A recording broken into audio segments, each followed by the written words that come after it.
Hello everyone, welcome to Sindh Online School. I am your English teacher. My name is Muhammad Usman. Today's topic is past continuous tense. We are going to discuss two things in past continuous tense. The first thing is the usage and the second one is the formation. अॼु जो मौज़ू आहे past continuous tense ऐं past continuous tense में असां ॿिनि शयुनि जो ॿिनि ॻाल्हियुनि जो ज़िक्र कंदासीं. हिकिड़ो त उन जो यूज़ेज छा आहे, कहिड़ी सिचुएशन में कहिड़ी हालतुनि में इस्तेमालु थिए थो, ऐं ॿी जेका ॻाल्हि असां डिस्कस कंदासीं उहा आहे फॉर्मेशन ऑफ सेंटेंस. जुमिले जी जोड़ जेका पास्ट कंटिन्यूअस टेंस में कीअं थी थिए. सो तमामु आसान हिकिड़ो टेंस आहे. अचो त हिनखे पढ़ण जी कोशिशि कयूं. यूज़ेज आहे the past continuous tense is used for an action. Past continuous tense जेको आहे उहो उन एक्शन जे लाइ इस्तेमालु थींदो आहे दैट जेको we were in the middle of, यानी उन कम जे लाइ इस्तेमालु थींदो आहे पास्ट कंटिन्यूअस टेंस जंहिं कम में असां माज़ीअ में रुधल हुयासीं. That we were in the middle of, we were in the middle of यानी असां हुन में मसरूफ़ हुयासीं. हाणे हिन डेफिनेशन खे, हिन यूज़ेज खे असां आसान करे अगरि सम्झूं त पास्ट कंटिन्यूअस टेंस जेको आहे उहो उन कम जे लाइ इस्तेमालु थींदो जेको माज़ीअ में जारी हुयो. मतिलबु को न को त हुनखे कंदो हूंदो कमु, को न को त पाण ई कमु त कोन थो थिए, को न को हुनखे कंदो हूंदो ज़रूरु, या कमु जारी हूंदो कंहिं बि हवाले सां. मिसाल, माज़ीअ में को कमु कयो, इहो त सिंपल पास्ट जो जुमिलो आहे. मां ही कयो, मां हू कयो, मां बाइसिकल वरिती, मां मानी खाधी, मां पाणी पीतो, मां कराची वियुसि, मां सखर वियुसि, मां कराची मां मोटी आयुसि. इहे जेके अहिड़े क़िस्म जूं जेके ॻाल्हियूं आहिनि, अहिड़े क़िस्म जा जेके जुमिला आहिनि, इहे त सिंपल पास्ट जा आहिनि. पर अगरि को अहिड़ो कमु आहे जंहिंमें असां कंटिन्यूटी जो ज़िक्र कयूं, प्रोग्रेशन जो ज़िक्र कयूं, ऐं जंहिंमें असां हिकिड़ो जंहिंमें हिकिड़ो कमु आहे जेको मुसलसल हिकिड़ो कंटिन्यूअस फॉर्म में आहे. मिसाल, मां कल्ह किताबु पढ़ी रहियो हुयुसि. मां जेकॾहिं चवां मां किताबु पढ़ियो त इहो त सिंपल पास्ट जो जुमिलो आहे. पर जेकॾहिं मां चवां मां किताबु पढ़ी रहियो हुयुसि, हाणे जेको किताबु पढ़ण जो जेको अमल आहे इहो कुझु वक़्त जे लाइ माज़ीअ में जारी हुयो.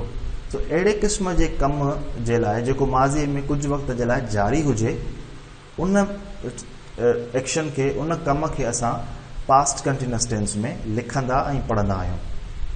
सेंटेंस एग्जाम्पल तौर मां लिखियो आहे, Aslam was reading a book.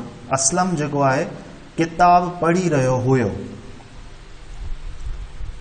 Aslam किताब पढ़ी रहियो हो, असलम किताब पढ़ी रहियो आहे, असलम किताब पढ़ियो. हाणे इहे टे जुमिला आहिनि. असलम किताब पढ़ी रहियो हुओ, इहो पास्ट कंटिन्यूअस टेंस जो जुमिलो आहे.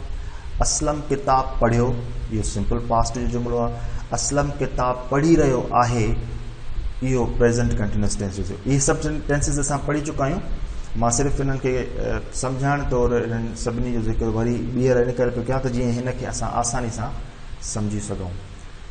जेको अॼु जो असांजो जेको मौज़ू आहे उहो पास्ट कंटिन्यूअस टेंस आहे, त इन खे असां फोकस में रखंदासीं. त पास्ट कंटिन्यूअस टेंस जेको आहे उहो माज़ीअ में कंहिं जारी कम जे ज़िक्र जे हवाले सां इस्तेमालु थिए थो. जीअं हिते इस्तेमालु थियो आहे, Aslam was reading a book. Aslam किताब पढ़ी रहियो हुयो. ॿियो सेंटेंस आहे, दे वर प्रोटेस्टिंग अगेंस्ट द गवर्नमेंट. उहे, यानी कुझु माण्हू आहिनि, उन्हनि जो ज़िक्र आहे त उहे गवर्नमेंट जे ख़िलाफ़ एहतजाज करे रहिया हुआ. यानी एहतजाज, प्रोटेस्ट यानी एहतजाज करणु. दे वर प्रोटेस्टिंग अगेंस्ट द गवर्नमेंट. उहे गवर्नमेंट जे ख़िलाफ़ एहतजाज करे रहिया हुआ. एहतजाज करण जो अमल जेको आहे उहो माज़ीअ में जारी हुयो. तो इहो जारी कमु जेको माज़ीअ में जारी हुयो, उन हवाले सां प्रेज़ेंट कंटिन्यूअस टेंस जो usage पढ़ियोसीं.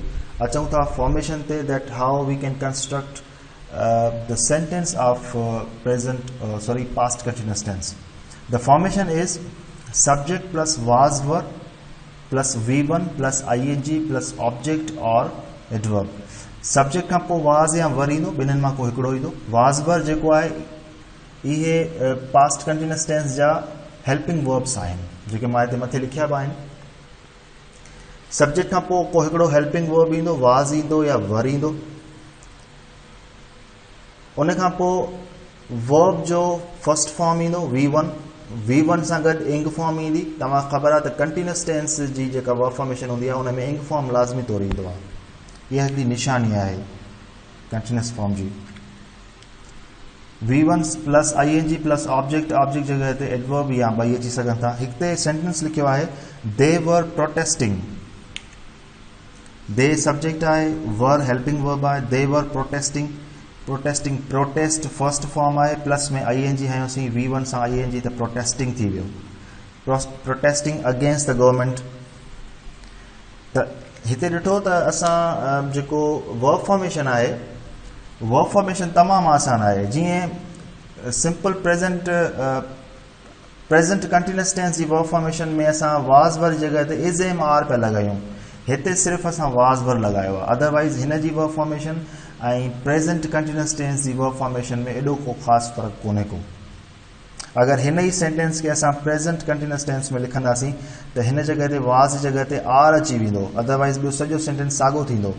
They are protesting against the government, उहे गवर्नमेंट जे ख़िलाफ़ प्रोटेस्ट एहतजाज करे रहिया आहिनि। दे वर प्रोटेस्टिंग अगेंस्ट द गवर्नमेंट, उहे एहतजाज करे रहिया हुआ।